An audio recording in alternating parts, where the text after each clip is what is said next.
우리는 오직 믿음으로 구원을 받습니다. 기독교는 행위의 종교가 아니라, 공로를 쌓는 종교가 아니라 오직 믿음으로 구원받는 믿음의 종교입니다. 그러므로 믿음이 없으면 아무것도 아닌 것이 되고 맙니다. 그런데 여러분, 믿음은 어떻게 생기게 되는 것이겠습니까? 아까 우리가 기도했죠. 우리에게 더 큰 믿음을 달라고. 우리는 그렇게 믿음을 달라고 기도합니다. 예, 우리는 믿음을 가져야 합니다. 그런데 여러분, 특히 불신자의 입장에서 본다면 믿음을 갖는다는 것은 굉장히 어려운 일입니다.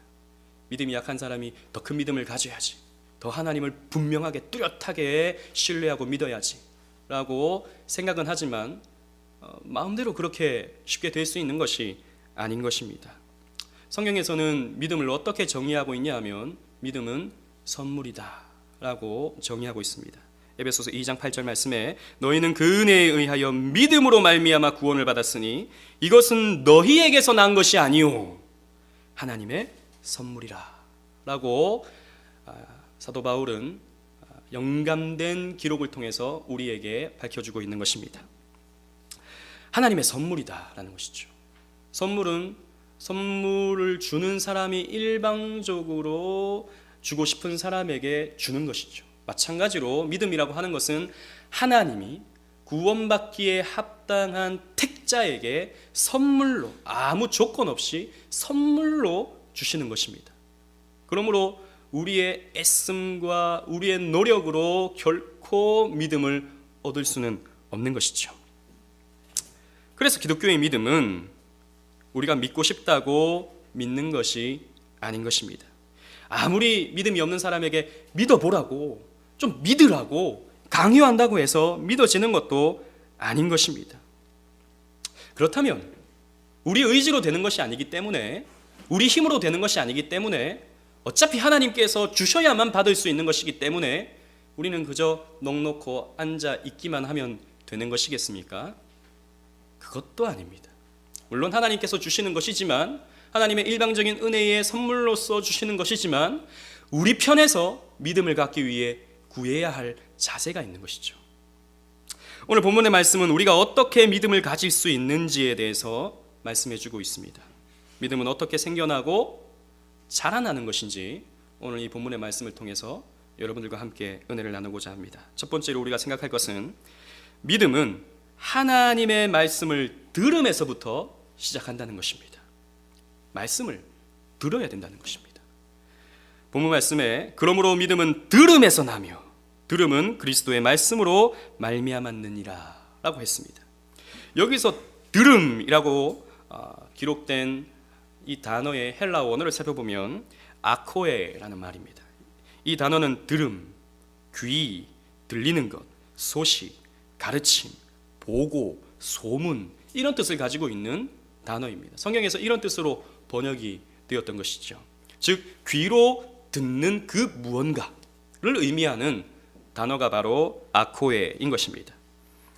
문맥을 여러분 한번 살펴보면 여러분 15절 말씀 주보에 있습니다. 15절 말씀을 우리 한번 읽어보도록 하겠습니다. 시작. 보내심을 받지 아니하였으면 어찌 전파하리요. 기록된 바 아름답도다. 좋은 소식을 전하는 자들의 발이여 함과 같으니라. 사도 바울은 이사야 선지자의 말씀을 인용해서 보내심을 받은 사람이 전파함을 통해, 즉 하나님의 말씀을 외침을 통해서 복음이 전파되고 믿는 사람이 생겨난다라고 하는 말씀을 이 이사야 선지자의 말을 인용해서 옮겨가고 있는 것입니다. 즉 전파, 하나님의 말씀을 소리침, 하나님 말씀을 전함을 통해서 믿는 사람이 생겨나는 것입니다. 아름다운 소식을 전하는 자들의 전파, 케루구마를 통해서 아름다운 소식을 듣는 사람에게 믿음이 생겨나는 것이죠. 그 아름다운 소식은 무엇입니까? 그리스도의 말씀입니다. 여러분, 아무거나 들으면 안 되는 것이죠. 아무거나 듣는다고 해서 믿음이 생겨나지 않습니다. 아무리 설득력 있고 논리적인 설명을 통해서 이렇게 하나님은 계셔 라고 설명한다고 해서 사람들이 믿는 것이 아닙니다. 오직 하나님의 말씀, 오직 그리스도의 말씀을 들을 때에 그 말씀은 살았고 운동력이 있어서 우리의 심령 골수를 찔러 쪼개고도 남음 있는 것입니다. 하나님의 말씀을 선포할 때, 하나님의 말씀을 전할 때 그 말씀을 믿게 되는 역사가 나타나는 것입니다.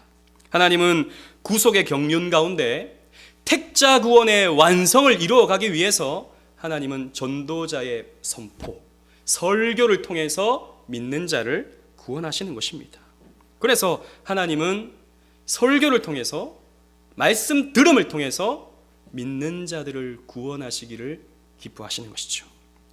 성경 역사를 보면 그렇습니다. 성경에서 나타나는 구속사를 보면 우리는 분명하게 알 수 있는 것이죠. 구약시대 첫사람 아담에게 하나님께서 찾아오셨습니다. 찾아오셔서 하나님께서 아담에게 말씀을 주십니다. 창세기 2장 16절 17절 주보에 있는 말씀 우리 다 같이 한번 읽어보겠습니다. 시작. 여호와 하나님이 그 사람에게 명하여 이르시되 동산 각종 나무의 열매는 내가 임의로 먹되 선악을 알게 하는 나무의 열매는 먹지 말라. 내가 먹는 날에는 반드시 죽으리라 하시니라. 하나님께서 아담에게 말씀해 주셨습니다. 무슨 말씀을 주셨습니까? 너는 동산에 있는 나무의 모든 나무의 실과는 임의로 먹되, 네 마음대로 먹되, 동산 중앙에 있는 선악을 알게 하는 나무의 실과는 먹지 말라. 이것을 먹으면 정령 죽으리라 고 했습니다. 여러분, 왜 선악과를 동산 중앙에 두고 먹지 말라고 하셨습니까? 순종해야 된다라는 것을 가르쳐 주기 위함입니다. 만약에 모든 것을 아담이 하와가 에덴 동산에서 할 수 있는 그런 상황이라면, 모든 것을 할 수 있으면 그저 그냥 모든 것을 하는 것뿐입니다. 그러나 하지 말아야 될 어떠한 대상이 있다면 그 말을 지켜가야 되는 그런 의무가 아담에게 주어지는 것이죠. 그래서 동산 중앙에 제일 잘 보이는 곳에 선악과를 둠을 통해서 너는 내 피조물이야, 너는 나에게 순종해야 하는 나의 백성이야 라는 것을 가르쳐 주시기 위해서 제일 잘 보이는 곳에 선악과를 두셨다고요. 어떤 사람들은 왜 그 선악과를 동산 중앙에 넣어가지고 마치 먹으라는 것처럼 그 선악과를 동산 중앙에 넣어가지고 따먹도록 만들어 두셨는가? 결국에는 원인 제공을 하나님께서 하신 것이 아닌가? 이렇게 질문하는 사람들이 있는데 그것이 아닌 것이죠. 늘 아담은 그 동산 중앙에 있는 선악과를 보면서 기억해야 되는 것입니다. 나는 하나님이 아니지, 나는 하나님 말씀에 순종해야 하는 하나님의 피조물이지, 모든 것을 내가 할 수 있지만 저것만큼은 내가 순종해야 되지 라고 하는 그런 의무를 아담은 선악과를 통해서 받은 것이죠. 하나님은 말씀을 통해서 아담이 어떠한 존재인지, 어떠한 삶을 살아가야 하는지를 가르쳐 주신 것입니다. 그리고 믿음의 조상 아브라함에게 하나님께서 찾아오셨습니다. 우리 창세기 12장 1절 2절 말씀 주보에 있습니다. 다 같이 읽어보겠습니다. 시작. 여호와께서 아브라함에게 이르시되 너는 너의 조상과 친척과 아버지의 집을 떠나 내가 내게 보여줄 땅으로 가라. 내가 너로 큰 민족을 이루고 내게 복을 주어 내 이름을 창대하게 하리니 너는 복이 될지라. 아멘. 믿는 자가 어떻게 복을 받게 되는지를 가르쳐 주는 것이죠. 너는 떠나야 된다는 것입니다. 너의 본토 친척 아비 집을 떠나야 된다. 여러분, 신앙이라고 하는 것은 떠나는 것입니다. 이 세상을 떠나는 것입니다. 이 세상의 화려함에서 떠나는 것이죠. 그래서 하나님 나라를 사는 것이 신앙인 것입니다. 떠나면 어떻게 됩니까? 죽는 겁니까? 망하는 것입니까? 그런 것이 아니다라는 것이죠. 이 모든 것은 내가 너희에게 주겠다. 큰 민족을 이루고 내게 복을 주어 너의 이름을 창대하게 하겠다. 믿으면 이러한 구원의 역사가 나타난다. 믿으면 이러한 축복의 역사가 나타난다 라고 하는, 믿는 자가 받게 되는 축복의 내용을 하나님께서 하나님을 모르던, 그래서 우상신을 섬기고 있던 아브라함에게 찾아오셔서 말씀해 주신 것입니다. 하나님은 말씀하시는 하나님이신 것입니다. 그리고 이스라엘의 민족의 지도자 모세에게 찾아오셨습니다. 우리 말씀 찾아보겠습니다. 출애굽기 3장 5절 주보에 있습니다. 시작. 하나님이 가라사대 이리로 가까이 하지 말라. 너의 선 곳은 거룩한 땅이니 내 발에서 신을 벗으라. 하나님은 그 가시떨기, 불붙은 가시떨기에서 말씀해 주셨습니다. 내 신을 벗으라. 내가 선 땅은 거룩한 곳이다. 신을 벗으라라는 의미는 고대 근동의 종들은 신발을 벗고 다녔죠. 내 종이 되라 라고 하는 하나님의 부르심이었던 것입니다. 내가 서 있는 그 거룩한 땅에서 이 거룩한 사명을 감당해내라 라고 하는 사명을 모세에게 말씀을 통해 주신 것입니다. 하나님은 이렇게 당신의 백성들에게 사명을 주실 때 말씀을 통해서 주시는 것입니다. 또 구약시대의 여러 선지자들에게 하나님께서는 말씀을 주시고 그 말씀을 대언케 하심으로 하나님의 말씀을 전하도록 하셨습니다. 그래서 이사야, 예레미야, 에스겔 등등 많은 선지자들이 하나님의 말씀을 받아서 그 하나님의 말씀을 선포했던 것이죠. 신약시대는 어떻게 됐습니까? 신약시대에는 말씀이신 하나님, 예수 그리스도께서 나타나셨습니다. 그 말씀의 본체가 나타나셔서 직접 사람들에게 하나님의 말씀을 선포해 주셨던 것이죠. 그래서 신약 성경에는 예수께서 이르시되 라고 하는 말씀이 계속 반복되는 것입니다. 내가 진실로 진실로 너희에게 이르노니 라는 말씀이 계속해서 반복되는 것입니다. 예수님은 말씀을 주셨습니다. 교회 시대에는 하나님은 사도를 세우셔서 그 말씀을 기록하게 하셨습니다. 그래서 그 기록된 이 말씀을 통해 하나님의 사명자들을 세우셨죠. 그 사명자들이 누굽니까? 말씀을 전하는 목사들인 것입니다. 이 사도들이 세상을 떠난 후에는 목사를 세우심으로 하나님의 말씀을 대언하게 하셨습니다. 그래서 오늘날은 이 목사의 설교를 통해서, 목사의 말씀 선포를 통해서 하나님은 말씀을 전하시는 것입니다. 그래서 여러분, 예배 가운데 가장 중요한 시간은 찬양 시간이 아닙니다. 예배 시간 가운데 가장 중요한 시간은 기도가 아닙니다. 물론 기도도 중요하고 찬양도 중요합니다. 요즘에는 찬양 예배, 그래서 예배 대부분을 찬양으로 채우는 경향이 있죠. 요즘에는 또 드라마나 또 영화를 통해서 어떤 메시지를 주려고 하는 예배의 새로운 시도들이 있습니다. 여러분, 그런 것들은 잘못된 것입니다.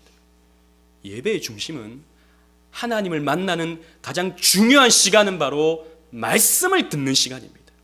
하나님의 말씀을 우리는 들어야 된다는 것이죠. 그게 예배의 중심이 되어야 하는 것입니다.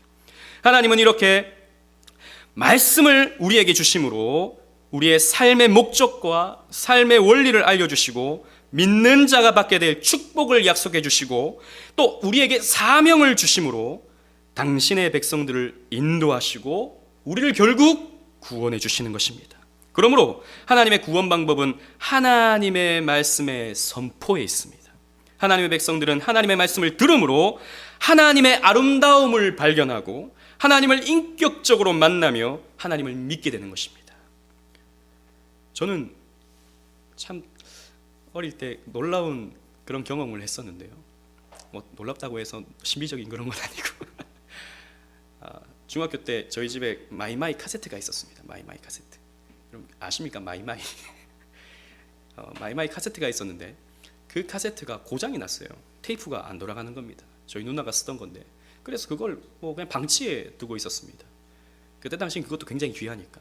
근데 놀랍게도 이 고장난 이 마이마이 카세트에서 라디오가 나오는데 FM은 안 나오고 고장이 나가지고 AM만 나오는 겁니다. 그런데 놀랍게 잡히는 한 채널이 있었는데 그게 CBS였어요. CBS만 나오는 겁니다. 당시는 대구에서는 FM CBS는 없었고 AM CBS만 있었거든요. 근데 거기에선 그 CBS만 나오는 거예요. 그래서 저는 그 CBS 중에 제일 좋아했던 프로그램이 밤 10시에 꿈과 음악 사이라고 하는 그런 찬양 방송이 있었는데 CCM이나 복음성가 이런 걸 들려주는 찬양 방송 최인혁 씨가 이렇게 진행하는 그런 방송이었는데 저 그거 굉장히 좋아했어요. 매일매일 들었어요. 그런데 그 방송이 하기 전에 9시 30분에 오늘의 강단 그러면서 목사님들이 설교를 하는 그런 방송이 있었습니다. 설교 방송 지금도 있죠. 근데 저는 그 방송을 듣는 게, 그 설교 방송 듣는 게 참 즐거웠습니다.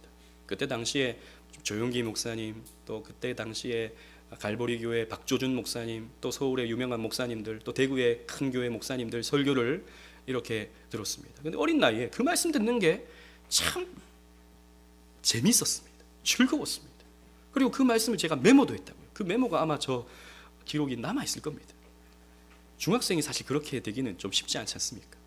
그런데 하나님께서 저에게 그 고장난 라디오를 통해서 말씀 듣는 기쁨을 저에게 허락해 주셨어요. 그리고 이제 점점 커가면서 경양교회 서군태 목사님 설교도 많이 듣고 또 점점 김동호 목사님이라든지 그때 당시에 또 굉장히 또 많은 청년들에게 또 도전을 줬던 전병호 목사님이라든지 좀 문제가 있으시지만 그런 목사님들의 설교를 많이 들었습니다. 지금도 그래서 설교 듣는 것이 저에게는 참 큰 기쁨이 됩니다. 지금 생각해 보면 그때 들었던 주일날도 마찬가지고 주일날 들었던 교회에서 듣는 설교 그리고 또 라디오를 통해서 듣는 설교 그 설교가 저의 신앙에 있어서 아주 중요한 토대가 된 것이죠. 여러분 말씀을 듣는다는 것은 우리가 믿음을 갖게 되는 원인이 되는 것입니다. 그래서 저는 어릴 때부터 그래도 하나님에 대한 어떤 뚜렷한 믿음 그리고 또 성경에 대한 뚜렷한 믿음 이런 것들을 조금씩 탄탄하게 가져갔던 것 같습니다. 그래서 여러분 우리는요 하나님의 말씀을 듣는 자리로 나와야 합니다. 여러분들이 이 자리에 나와 있는 것, 이 자리에 와서 하나님 말씀을 듣고 있는 것, 그냥 많은 예배 가운데 하나, 혹은 많은 교회 중에 하나 와서 또 그냥 목사님이 개척했다고 하니까 와서 듣는 설교 그런 것이 아닙니다, 여러분. 이 자리는 여러분들의 믿음이 채워지는 자리이고 여러분들의 믿음이 다져지는 시간입니다.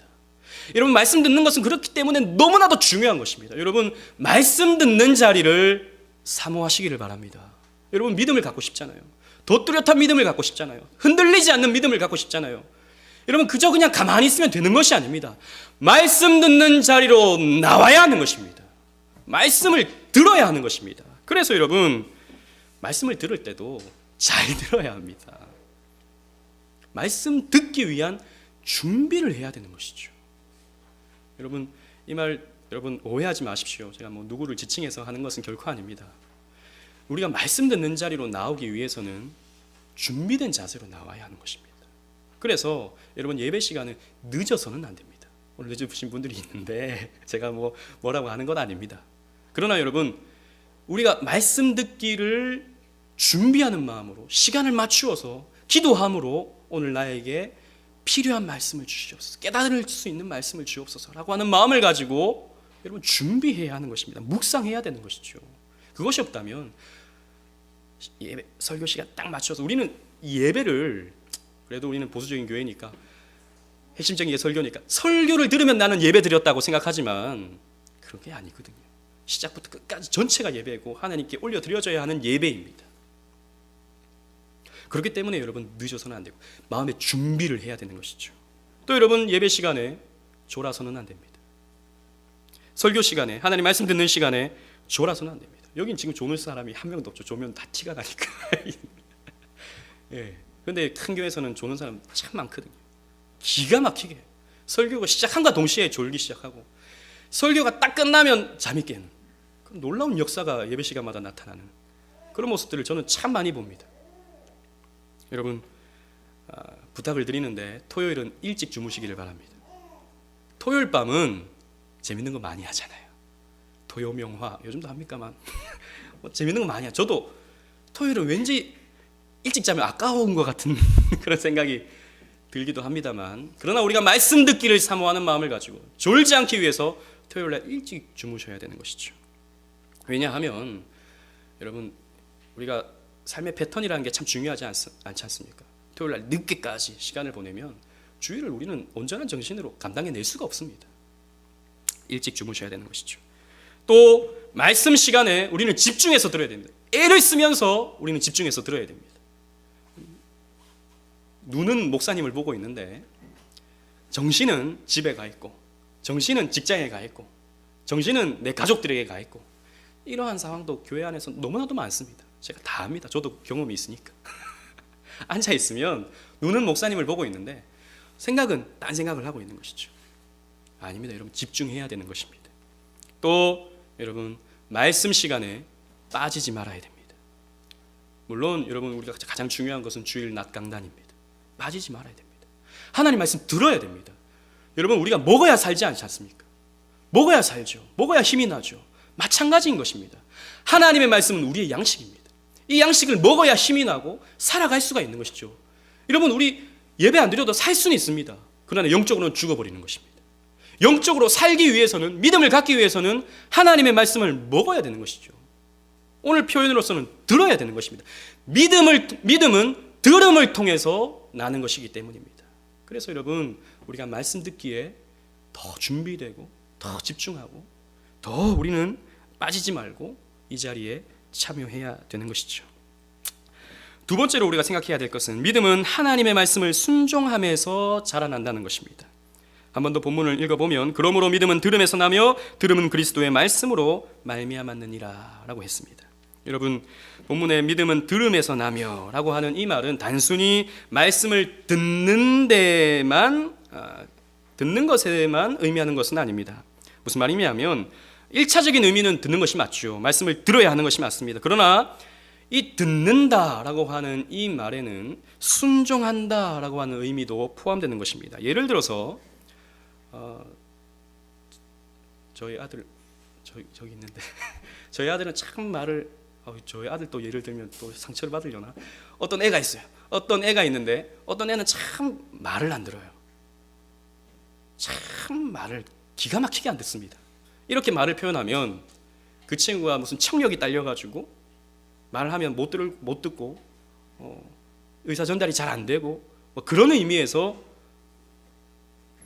말 안 들어 라고 하는 의미가 됩니까? 아니죠. 말했으면 그 말을 순종하지 않는다라고 하는 의미가 되는 것이죠. 말 참 안 듣는다라는 말은 그 말을 참 안 지키고 순종하지 않는다, 이런 의미가 되는 것이죠. 오늘 본문의 말씀은 그런 의미가 있는 것입니다. 오늘 본문 앞절을 살펴보면 16절 말씀입니다. 우리 다 같이 한번 주보에 있는 16절 말씀을 읽어보겠습니다. 시작. 그러나 그들이 다 복음을 순종하지 아니하였도다. 이사야가 이르되 주여 우리가 전한 것을 누가 믿었나이까 하였으니. 자, 17절 말씀 전의 말씀이 바로 16절인데 그들이 복음을 듣고 전파하는 자들, 아름다운 복음을 전하는 자들의 복음을 들었음에도 불구하고 그들이 순종하지 아니하였다라고 이 사도 바울은 이사야 말씀을 또 인용해서 기록하고 있는 것입니다. 여러분, 이스라엘 백성들은 하나님의 말씀을 귀로 들었습니다. 그리고 우리보다 훨씬 더 직접적인 하나님의 역사를 눈으로 보던 사람들입니다. 그 시대는 기적이 있었다고요. 그런데 그들은 순종하지 않았습니다. 하나님께서 경고하고 그때그때마다 하나님은 여러 가지의 표적들을 나타내 보여주셨지만 그들은 계속해서 범죄하고 계속해서 하나님의 말씀을 떠나는 그런 타락된 모습을 나타냈던 것이죠. 그래서 사도 바울은 구약의 교훈을 떠올리게 하면서 이스라엘 백성들이 하나님의 말씀을 들었지만 순종하지 아니함으로 징계를 받았다라고 이 본문에서 기록하고 있는 것입니다. 여러분, 마찬가지입니다. 우리 또한 하나님 말씀을 들으면 그냥 듣는 것에서 그치면 안 되는 것입니다. 그 말씀대로 살아야 되는 것입니다. 여러분, 그러나 말씀대로 살기는 쉽지 않죠. 우리 정말 살아보면 압니다. 그 말씀대로 살려고 애써보면 애써볼수록 압니다. 이 말씀을 내가 온전히 지키지 못한다는 것을 말입니다. 못 지키니까, 온전히 우리가 다 이루지 못하니까, 그러면 우리가 그 말씀대로 어차피 못 사니까 안 살아도 되는 것입니까? 그것도 결코 아닙니다. 우리는 그 말씀대로 온전히 살아내지 못하지만 그러나 그렇게 살려고 애쓰고 노력해야 되는 것이죠. 여러분, 성경에 수많은 가르침이 이렇게 살라 저렇게 살라라고 하는 하나님의 요구이지 않습니까? 아브라함은 하나님의 언약의 말씀을 듣고 순종했습니다. 우리 히브리서 11장 8절 말씀을 주보에 있는 말씀 다 같이 읽어보겠습니다. 시작. 믿음으로 아브라함은 부르심을 받았을 때 순종하여 장래의 유업으로 받을 땅에 나아갈새 갈 바를 알지 못하고 나아갔으며. 아브라함은 이 아까 우리 읽었던 창세기 12장의 말씀을 듣고 하나님의 말씀을 듣고 순종하며 나아갔습니다. 근데 어떻게 나갔습니까? 갈 바를 알지 못하고 갔다고요. 그러니까 그곳이 어떤 곳인지도 모르고 어느 길로 가야 되는지도 모르고 막연한데 하나님이 말씀해 주시니까 떠난 겁니다. 여러분, 이게 여러분 아브라함의 순종이죠. 이러한 순종이 있을 때 아브라함은 믿음의 조상이 될 수 있었던 것입니다. 순종이 있었다는 것입니다. 모세도 마찬가지입니다. 모세는 처음 하나님 말씀 듣고 처음에는 거부했지만 나중에는 순종했습니다. 그래서 히브리서는 모세에 대해서 이렇게 기록하고 있습니다. 우리 11장 24절 25절 주보에 있는 말씀 다 같이 읽겠습니다. 시작. 믿음으로 모세는 장성하여 바로의 공주의 아들이라 칭함을 받기를 거절하고 도리어 하나님의 백성과 함께 고난받기를 잠시 죄악의 낙을 누리는 것보다 더 좋아하고, 믿음으로 모세는 공주의 아들이라 칭함을 받기를 거절한 것입니다. 여러분, 다 보장된 삶이었는데, 그냥 살면 그냥 살 수 있는, 편하게 살 수 있는 그런 삶이었는데, 그거 포기하고 하나님의 백성들과 함께 고난받기를 주저하지 않은 것입니다. 왜? 순종했던 것이죠. 내 신을 벗으라, 내 종이 되라 라고 하는 그 하나님의 사명의 말씀 앞에 순종했던 것입니다. 그래서 고생했던 것이죠. 그러나 이스라엘 역사 가운데 가장 위대한 믿음의 인물로 모세는 우뚝 설 수 있었던 것입니다. 그러나 여러분, 인류의 대표였던 첫사람 아담은 어떻게 했습니까? 하나님 말씀에 순종해내지 못했습니다. 하나님이 먹지 말라 한 그 선악을 알게 하는 나무의 실과를 따먹고 말았습니다. 뱀의 유혹에 이끌려서 말입니다. 이것을 먹으면 하나님과 같이 된다 라고 하는 그 유혹에 빠져버려서 선악을 알게 하는 나무의 실과를 따먹어버렸다고요. 여러분, 이거 참 중요한 장면입니다. 선악을 알게 하는 나무.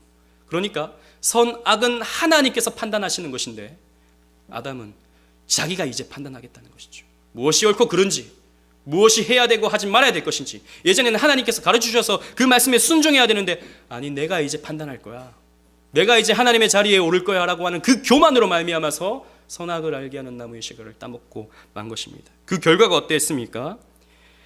인류의 대표였던 아담이 그 선악을 알게 하는 나무의 실과를 따먹음으로 온 인류가 타락해버렸습니다. 그 아담과 하와의 모든 후손이 죄악 가운데 출생하고 말았습니다. 순종하지 못한 결과는 참으로 비참했던 것입니다. 여러분, 오늘날은 기독교 TV와 또 라디오와 또 인터넷 방송 이런 것들의 영향으로 설교를 얼마든지 우리는 들을 수 있습니다. 설교의 홍수 속에 우리는 살아간다고도 할 수 있습니다. 여러분, 물론 말씀이 풍성한 것은 너무나도 복된 일입니다. 우리가 좋은 말씀 많이 들을 수 있는 기회가 생겼다는 것, 너무나도 축복된 시대인 것을 우리는 부인할 수 없습니다. 그러나 여러분, 또 이러한 일에 있어서 부정적인 영향도 생겨난 것은 또한 사실입니다.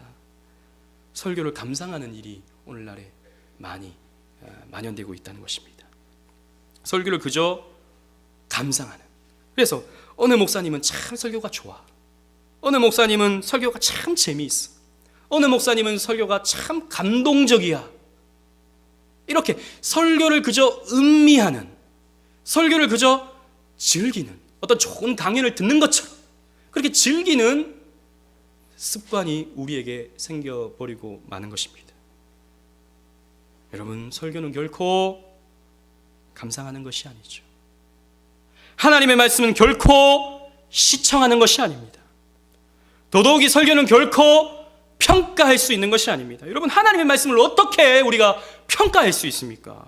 여러분, 하나님의 말씀은 듣고 순종하는 것입니다. 하나님 말씀은 듣고 순종하는 것이지, 우리에게 요구하시는 하나님의 말씀인 것이지, 오늘 참 말씀 좋아, 오늘 참 말씀 감동적이야, 여기에서 그쳐서는 안 되는 것입니다. 야고보 사도는 그런 믿음은 죽은 믿음이다 라고 우리에게 가르쳐주고 있습니다. 우리 주부에 있는 말씀, 야고보서 2장 17절 말씀 다 같이 읽어보겠습니다. 시작. 이와 같이 행함이 없는 믿음은 그 자체가 죽은 것이라. 여러분, 행함으로 나가지 못하는 우리의 신앙은 결코 살아 움직이는 신앙이 될 수 없는 것입니다. 죽은 믿음이 될 수밖에 없는 것입니다. 그렇기 때문에 우리는 말씀을 듣고 이 말씀대로 순종하려 애를 써야 되는 것입니다. 여러분, 그렇게 살면 어떻게 되는 것입니까? 그럼 우리의 삶이 변화되는 것이죠. 말씀은 능력이기 때문에 순종하면, 나아가면 반드시 그 말씀에 대한 열매를 맺게 되어 있습니다. 여러분, 하나님 말씀은 진리죠. 하나님 말씀은 사실입니다. 이 말씀대로 하면 여러분, 반드시 열매 맺게 되어 있는 것입니다. 우리가 온전히 순종하지 못해서 그렇지, 불신 가운데 이 말씀을 들어서 그렇지, 우리가 온전히 믿고 이 말씀대로 살면 반드시 그 약속은 성취되는 것입니다. 여러분, 이렇게 성취되는 은혜를 체험하게 되면 우리의 믿음이 어떻게 되겠습니까? 더 굳어지는 것이죠. 이렇게 믿고 순종했더니 이런 열매가 있구나. 더 믿음이 굳건해지고 탄탄해질 수 있는 것이죠. 그런 체험을 하게 되면 우리의 믿음은 더 강해지는 것입니다. 말씀 듣고 기도했더니 야, 진짜 하나님 응답하시는구나. 말씀 듣고 주일 성수했더니 하나님께서 내가 주일날 일하지 않고 예배 드려도 하나님께서 이렇게 채워주시는구나 라는 것을 체험하게 되는 것입니다. 말씀 듣고 하나님께 더 가까이 나아갔더니 하나님께서 이런 기쁨을 나에게 주시는구나 라는 것을 체험할 수 있게 되는 것입니다. 여러분, 그런 체험이 여러분들에게 있기를 주님의 이름으로 축원합니다. 사랑하는 오직은혜교회 성도 여러분, 기독교는 믿음의 종교입니다. 믿음이 없이는 하나님을 기쁘시게 할 수가 없습니다. 믿음이 없이는 하나님께 의롭다 함을 받을 수 없습니다. 기독교는 믿음의 종교입니다. 여러분들에게는 그 믿음이 있습니까? 여러분, 솔직하게 여러분들을 늘 점검해야 됩니다. 여러분들에게는 그 분명한 믿음이 있습니까? 여러분, 이것은 그냥 간과할 수 없는 우리 인생의 가장 중요한 문제입니다. 믿음의 문제. 여러분, 하나님께 믿음을 구하십시오. 말씀의 자리에 더 가까이 나오시고 말씀의 귀를 기울이십시오. 하나님의 말씀을 더 자주, 더 열심히 들으시길 바랍니다. 그리고 그 말씀을 듣는 것에서 그치지 마시고 그 말씀대로 한번 살아보십시오. 하나님의 말씀인데, 살아계신 하나님의 말씀인데, 거짓말이 아닌 진리의 말씀인데, 여러분, 이 말씀대로 한번 살아보십시오. 그러면 이 말씀에 순종해 보면 여러분들의 믿음은 어느새 자라 있을 것입니다. 여러분들의 믿음은 어느새 굳건해져 있을 것입니다. 이런 하나님을 향한 확신과 하나님의 축복이 여러분들의 삶에 가득할 것입니다. 믿음은 들음에서 난다 라고 하는 이 진리를 가슴속에 새기심으로 굳건한 믿음, 튼튼한 믿음, 흔들리지 아니하는 믿음을 가지시는 여러분들 되시기를 주님의 이름으로 축원합니다. 아멘.